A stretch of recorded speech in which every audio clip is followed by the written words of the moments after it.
Buongiorno a tutti e bentornati a Val Grande. Oggi sono qua e voglio accogliervi in questo nuovo angolo che ho creato grazie al regalo che ho avuto da una mia zia.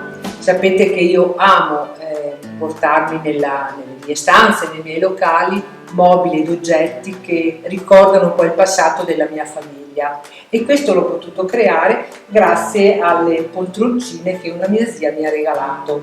È uno spazio che dedicherò agli ospiti che saranno con noi durante tutta l'estate. Infatti voglio ricordare che abbiamo riaperto la nostra struttura con il servizio di alloggio, con il servizio di ristorazione con la prenotazione e anche con il servizio della piscina dedicata agli ospiti che ne vorranno approfittare.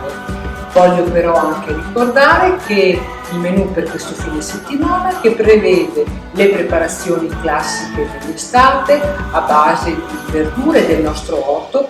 Infatti è con immenso orgoglio che sto iniziando a preparare nuovi piatti dedicati alle persone che scelgono la linea vegetariana, però non possono mancare le paste fatte in casa con il ragù di carne o con il nostro classico ragù di porte, i dolci dell'estate con la frutta fresca e le focacce sempre realizzate da noi.